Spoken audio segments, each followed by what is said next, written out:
Hamilee naa kennaan.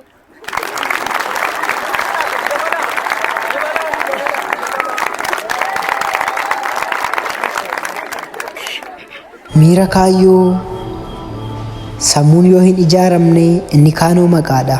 Yoomuu nama gargaaruuf nama ta'uun ga'aadha. Dhalootaaf dhaabachuudha ilaalchi nuti qabnu harka hiixachuuf kaanee dhalootaaf galaan dhabnu. Harka hiixachuuf kaanee dhalootaaf galaan dhabnu. Isa kufe kaasuudhaa fi harka keenya hiixachaa kan baratu deeggaruuf waliin taanee birmachaa.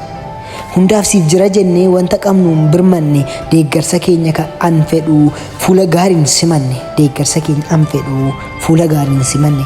Haala keessatti dhiphatee isa jedhuuf wayyoo maraaf haa birmannu qabannee miira kaayyoo. Waliif jirra haa jennu waliin taanee yaa sabaa. Haqaaf warri hojjetu yoomillee seenaa qaba. Haadhoo isaatiif ni dhiigaa mul'ataan kan namoome.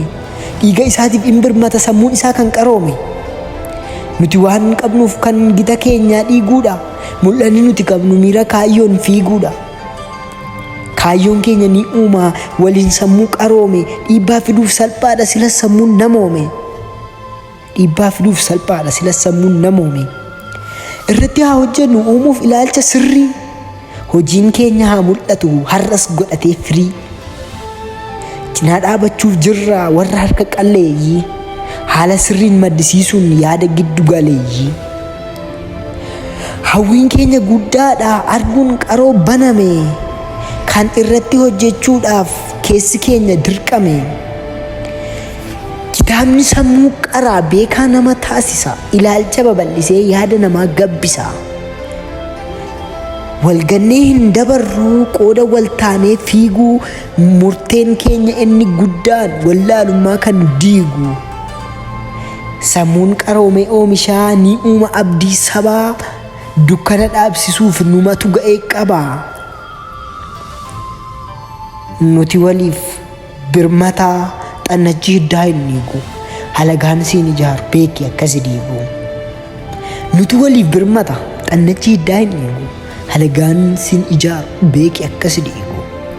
Nuti haasaa irratti hin dhiifnu hojiidhaan agarsiifna. Golee arfan irratti iyyuu tola ooltummaa barsiifna. Ijaarreettiin dabarraa dhalootaaf riqaa guddaa taanii mul'achuuf jirra daawwitii saba hundaa.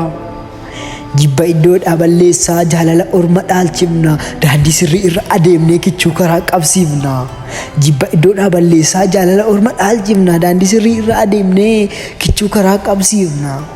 Haqa irratti hojjenneet taana riqicha boruu. Oomishuu irratti hojjenna dhalootaaf ifa sooru. Isinitti adda hin ba'u yaa ilmaan abboo faayyoo. Faanni manaa nu baasee jedhama miira kaayyoo. Waan na dhaggeeffataniif guddaa galatoomaa. Isinin jaalladhaa, isinin kabajaa. Mee amilee sirriitti baay'ee keessa koon to'achuu dadhabe. Na duukaa jirtu? Keessa koon to'achuu dadhabe. Ergaan mucaan kun kaa'ee si keessaas na keessaas baduu qabu. Ergaa ijoolleen kun kaa'an hunda keenya keessaa baduu qabu. Walii gala miti? Kan inni dubbatu namni dubbii baay'isu waa hunda hin danda'u. Mucaan kun jalqaba dubbachuu hin danda'u jedhe. Qalamni isaa mirgisu sammuun isaa boorii sammas kana caalaa dabalee yaadu waan inni barreesse kun ergaa guddaas keessaa qaba.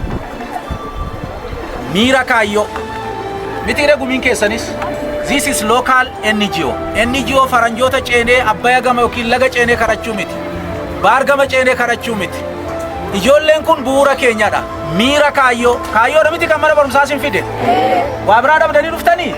Nyaata dhabdanii dhuftanii? Waan duddan dhabdanii dhuftanii? Miira kaayyoodha.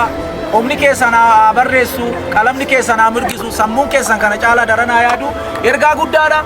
Manni barumsaa kana maxxansee mata dureetiin xarrazeetiin kitaaba isaanii kana bira kaa'uufii qaba. Galata guddaa isaanii qabna waan ta'eef